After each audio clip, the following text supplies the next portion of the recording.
learning a skill I think is very important, whether it be tailoring or so many different other trades. I think once you've learned a skill, it's with you for life. On today's British Thought Leaders, I sit down with Elliott Rowland, who runs Redwood and Feller, a company that's been creating handmade bespoke suits in London's Westminster since 1946.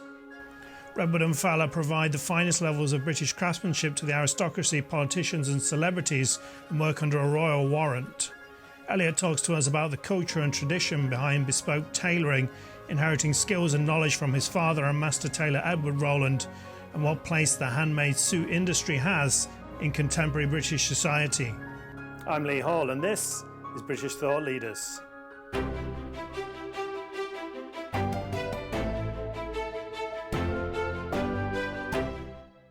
Elliott Rowland, thanks for joining us on British Thought Leaders. You run a tailor shop called Redwood and Feller in Westminster. We'd love to talk to you about the traditions, the craftsmanship behind that. But we're hoping you could give us some background on yourself and your business. Yeah. Me and my father run a tailors in Pimlico called Redwood and Feller. It's been established since 1946, where Mr. Redwood and Mr. Feller first started the company. They ran it up to 1976. And at that point, my dad was learning the trade in Carnaby Street when, if you like, tailoring was probably its most coolest years, when you had mods and rockers. And if you'd walk down Carnaby Street and looked up above the flats, they're all tailoring shops. So it'd all be, people working on coats, jackets and waistcoats, and that's where my dad learned.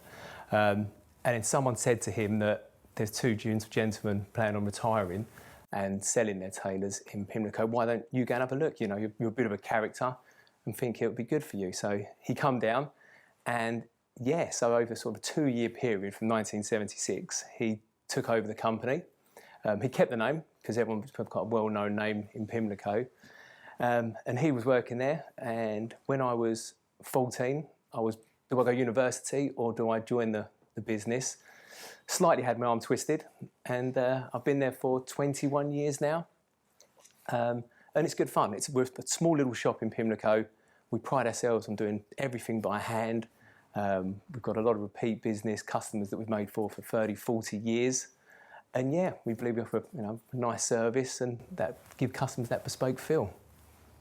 So the idea of passing on the skills and knowledge from father to son obviously used to be more popular and is not so common these days, but it must have felt very good to keep the knowledge in the family and for you to learn from your dad the skills and the trade. Yeah, I think, learning a skill I think is very important, whether it be tailoring or so many different other trades.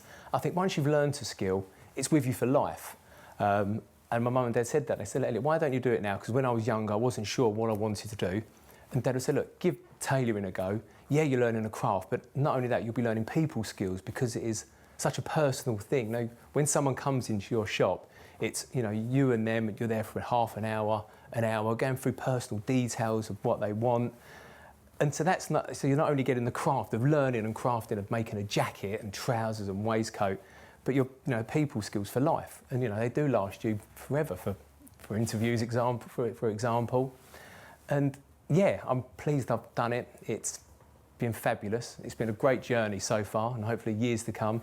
Like I said, my dad's had the shop for 46 years, and hopefully I'll be able to have the shop for the same period. I couldn't read at the age of 11. That's when I did my 11 plus, so they put me down as a failure at the age of 11, but I knew I was better than that. And the only thing I was good at school, as soon as I learned, I went to the top in the secondary school, but I was really good at art. And so I went to Campbell College of Art. But in those days, my father was a street bookmaker. Highly illegal in those days still. There was no bookmaking shops then. And after a year at the Campbell College of Art, I realised that I wasn't going to sell any stuff to my dad's friends. They'd nick it, because they're all villains. That's all he knew. We only knew villains.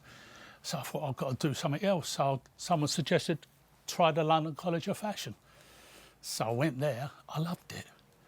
And I liked it to the extent, at the age of 20, I went on my own and opened a little workshop in number 45 Carnaby Street in the 60s.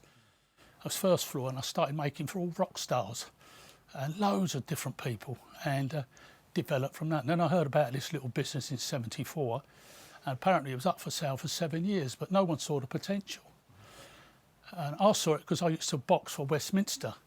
And I knew about this street because it was a direct link from the city to Belgravia. I thought I would give this a go. And because I knew that every posh car in London would pass here sometime or other, and it's how it worked out. And that's how I got the trade started there, you know, with all sorts of famous people. Now I make for 9 different dukes. So what's the kind of key differences between a bespoke suit and an off-the-peg suit when you're making them for us kind of lay people? So we always say, our little slogan is, once you have bespoke, you won't go back to off the peg. It's what goes into it. It's the story, the journey, the experience for the customer. So, for example, you're going to go and buy a suit off the peg. You're going to walk in, there's going to be loads of jackets, you'll try one on, it's made for 100 different people, and you walk out. It's never going to be perfect or to you and your personality. I think with bespoke tailoring, it really is an ancient craft, and it's a special experience. And that's what we pride ourselves on giving. You'll come into our shop, you'll meet me and my father, you'll discuss what styles you want, what you want with the suit as well. Then you'll start looking through fabrics, whether you want a suit, an overcoat, a morning coat for the races, and you also pick a lining. For example, some customers will go plain matching, or we've got some unbelievably fancy linings you can choose. And then you come on to the important part. What customers pay for bespoke is what their needs are. For example, any pockets they want on the jacket, inside the jacket. I mean, for an example, at the moment, everyone wants a cigar pocket in their jacket, which is a nice little touch. And you go through what pockets on the outside, trouser details, how they want their trousers to sit, and there's dozens of questions, because that's the art of bespoke. And then obviously come on to the measurements, which are obviously very important, and also the figuration is important, because anyone can take someone's measurements, but the figuration is important, because that customer will stand in front of you and you'll see, oh, actually they've got a slightly dropped right shoulder, their arms are slightly forward, they're bow-legged, and all these things are hugely important. We like to give a rough fitting, which is just cloth and canvas. It's almost like our little insurance fitting to make sure we've got the pattern pretty much bang on. And then once we've done the first fitting, it's easy for us to rip down, press completely flat again, and then alter the pattern, because the client will have his own pattern. As I mentioned before, they'll be in our records forever, and if he changes shape, for instance, puts on weight or loses weight, we'll change the pattern as needed in time. So this fitting, it's easy for us to put it on. We can rip it down on the client. So for example, we can completely take the sleeves off. We can take the side panels down if the balance is slightly wrong.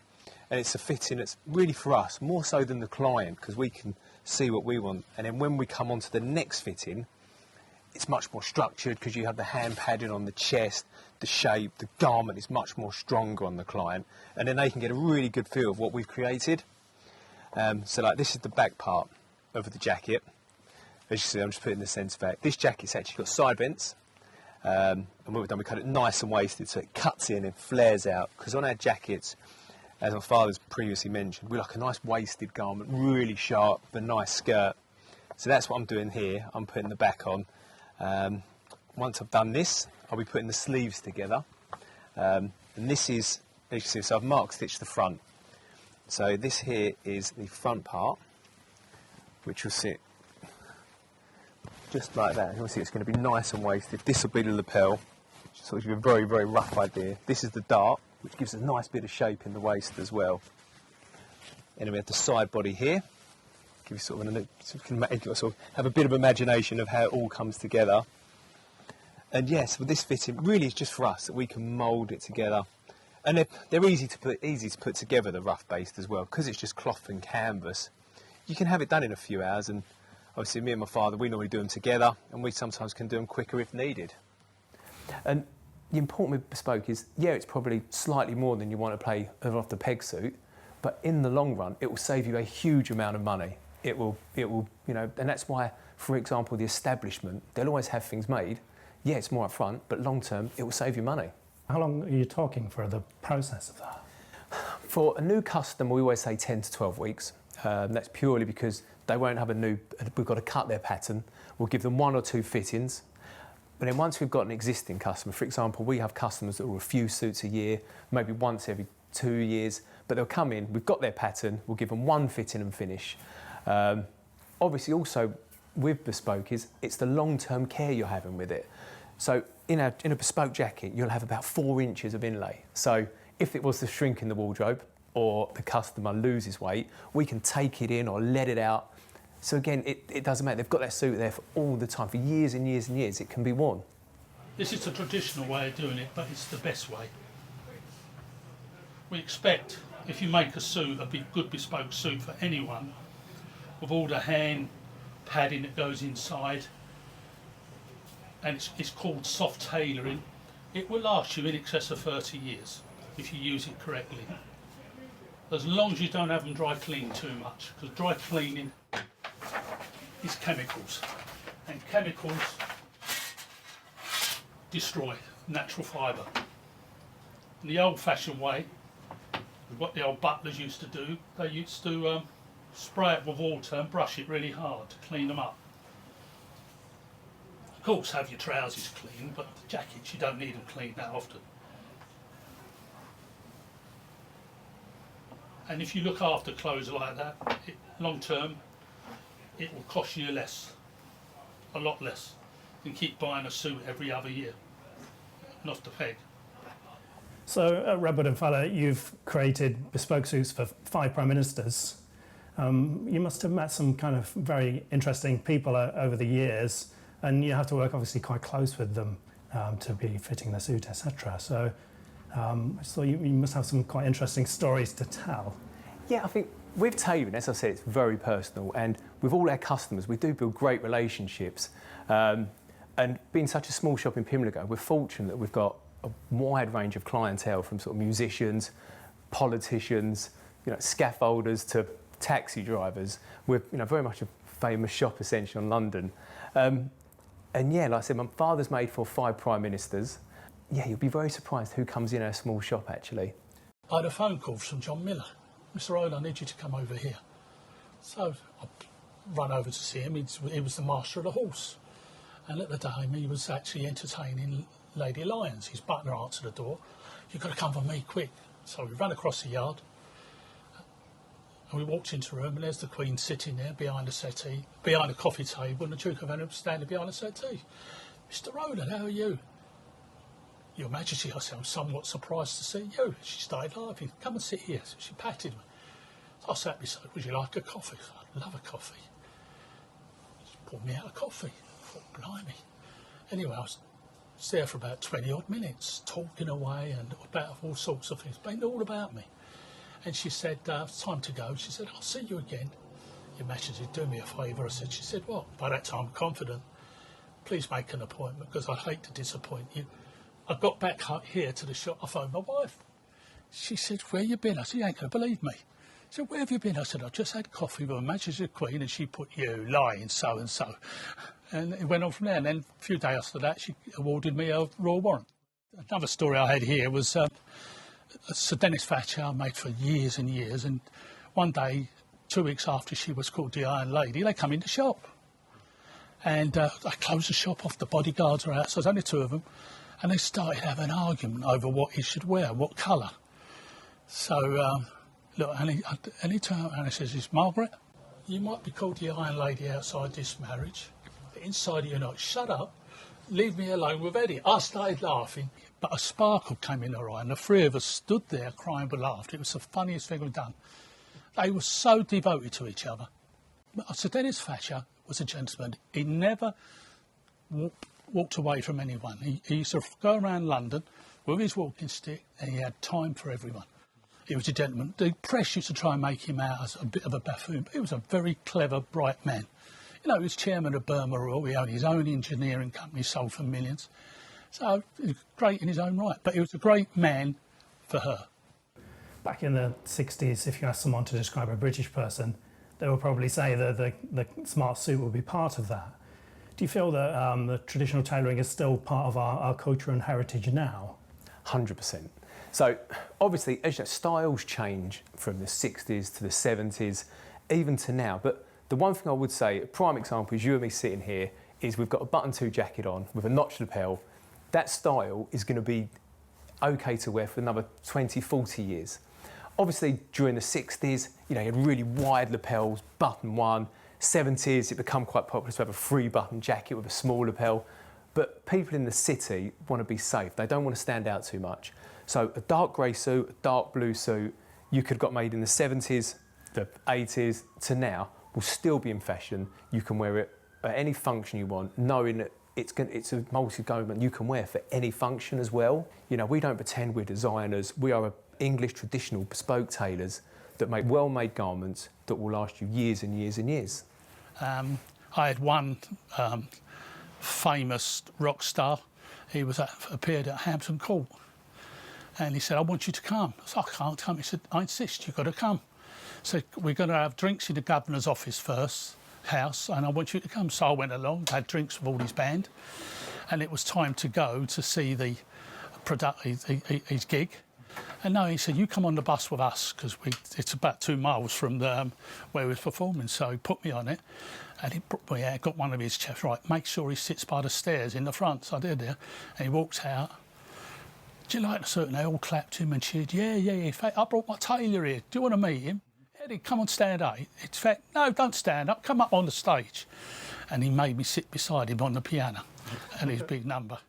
And I did feel an idiot, but it was good. It was quite an experience. In the 20th century, you probably had England and Italy as the two capitals of the world when it came to tailoring. How do you feel that the two styles are kind of related to the cultures of those countries? So obviously, if you put an Italian suit and a British suit next to each other, there's a big difference. Obviously, they're both handmade, but Italians, it's very much more relaxed. The shoulders are much softer, whereas a British garment is nice and structured. You really feel clipped in. Neither's better or worse than the other. It really is, with style, it's in the person that's wearing it. We have a lot of customers say, "I really want an Italian-style jacket." We can do it, but we'd always say, "Look, we're a classic British tailors, so you want to come to us so we can show what we do. If you want an Italian style, then like you said, maybe try to go to Italy or find someone that does that." If they said Italian style, what would they be referring to? So it's more slightly looser, it's more of a relaxed fit, if you like. You can see a lot more of the stitching. It's nowhere near as structured. So when I say structured, on the chest piece here, you have 3 layers. You'll have horsehair, the met, your canvas, and it gives the jacket a lovely shape. Whereas this, it's slightly more softer, more relaxed. It's a floating canvas inside. And yeah, all the stitching, it's much more looser, if you like, to give it, I guess maybe because obviously the heat as well, so it doesn't need to be as structured or strong as a British garment. And yeah, it really is, there's, Instagram now, for example, you can literally put tailoring on Instagram and look at dozens and dozens of different style suits from anywhere. I mean, you've got good tailors in Turkey now, you've got the Thailand tailors, there's, like you said, Italian tailors, the British tailors, everyone's got their own style, which is how it should be. Because everyone's got their different tastes and preferences, and yeah, we just hope we do as well and get everyone back onto British tailoring. 200 years ago, people mainly wore bespoke garments just because the nature of society, but with technological progress, it became less and less. It seemed by the 80s maybe bespoke tailoring was going to die out, but there's been quite a resurgence in recent times, particularly with young people. Why do you think that is? Is it related to society? I think, for me personally, there's nothing better wearing a bespoke suit, whether in the office or not. I know I'm slightly biased, but I think it gives people more of an urgent feel that they're important, doing something important. Being smart, putting a tie on. There's no better feeling. For example, people wear a suit for their wedding. They want it to be made because it makes them feel good. And I think, yeah, tailoring has always been there one way or another. A bespoke suit, you're looking at 10 to 12 weeks to have it made. And I think in today's society, prime example is Amazon. You click it, it's going to be there tomorrow. But I think once people understand craft and what goes into it, I think a lot of people will come onto it because people like to buy something that tells a story.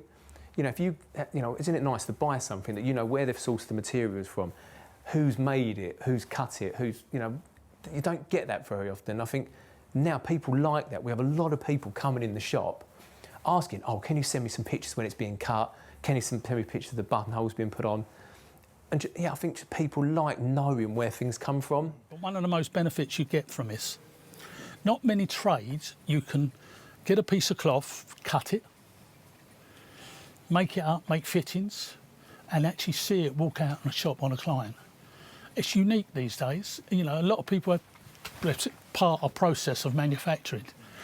But this, you could do it from start to finish, and it's wonderful. Where do you see the future of tailoring going in Britain? Do you think it's going to remain part of our culture? Or? I hope so. Yeah. The biggest problem probably for tailors is, probably like all trades and shopkeepers in London, is what happens with rents, etc. like that. You're always fighting that. Savile Row was only allowed to be tailors, and now they're letting other people in because, a tailor can't afford £300,000 a year rents and stuff like that. It's extortionate. Tailoring is a big part of British culture. People, you go walk down Savile Row or Rochester Row where we are, people take pictures of the shop, they're looking, they're interested, they always want to have a bespoke garment made. So it is important to keep that tradition within London. Whether Savile Row it stays like that or tailors will disperse and become more around London, more individual sort of places for the areas, maybe that might happen. But I speak to a lot of tailors and we're all busy. I think we can get more young people in, more apprentices in, it'll be good for the trade for the future. I was the president of the Tailors Benevolent Society, and I had to make a speech in front of over 300 people at Merchant Taylors Livery Hall.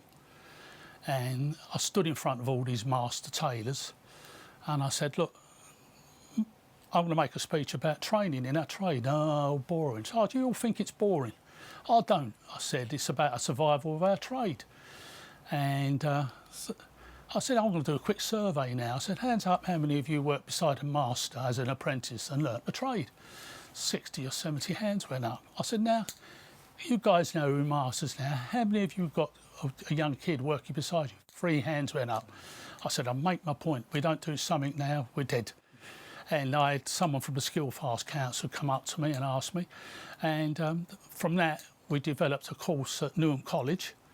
And now there's 35 apprentices come in our trade. I've always backed youngsters, very important. I do work experience here for youngsters, it's very important. You must never forget about young people. Too many little companies like this, forget about it. Years ago, Lowell's shops down always had an apprentice. But again, going back to what I was saying earlier about people want to learn a craft, because where it's become more fashionable to learn a craft as well, we get people contact us all the time saying, are you taking an apprentice on? Can I come and look at what you do? So there is an interest in it. So I think long term it'll always be there. Where it'll be on the scale, I don't know. It just depends what happens, but there is a huge interest in it. Elliott Rowland, thanks for joining us on British Thought Leaders. Thank you very much for having me.